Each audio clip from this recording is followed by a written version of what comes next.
नहीं, ये तो मुझे इस बात का बड़ा अफसोस है कि कोई मिनिस्टर नहीं गया उनको रिसीव करने के लिए। और ये बात बताता है कि भारत में अनएम्प्लॉयमेंट कितना है नौजवानों में। 45% यूथ अनएम्प्लॉयड है।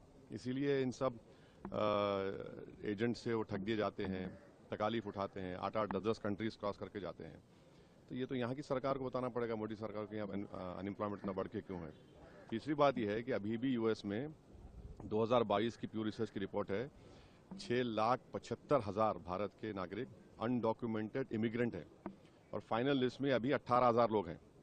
तो ये सब जब लोग यहाँ पर आएंगे, एक तो रेमिटेंस का नुकसान भी होगा, दूसरा उनके लिए सरकार क्या करेगी, तो ये इनको देश को बताना पड़ेगा। और फिर ये जो पूरे बीजेपी का हर नेता बोलता है वो मोदी जी ने देश का नाम ऐसा कर दिया, विकसित भारत, क्या क्या सुपर पावर हो गया, ये भी क्या हो रहा है फिर ये इस तरह से क्यों उनको एक बेइज्जती से, अनडिग्निफाइड तरीके से उनको लाया जा रहा है।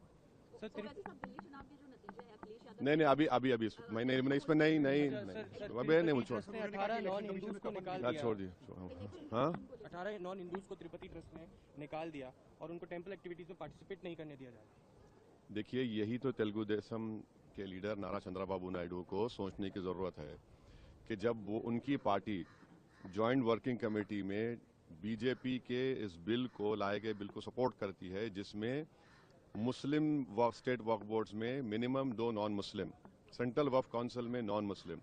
जब आप आंध्र प्रदेश एंडोमेंट बोर्ड में और टीटीडी में कोई नॉन हिंदू मेंबर तो बन ही नहीं सकता, ना ट्रस्टी बन सकता है, एम्प्लॉयज को भी नहीं रख रहे हैं, तो फिर वही फॉलो करिए ना। यहाँ पर आप क्यों बीजेपी का सपोर्ट कर रहे हैं, नारा चंद्रबाबू नायडू?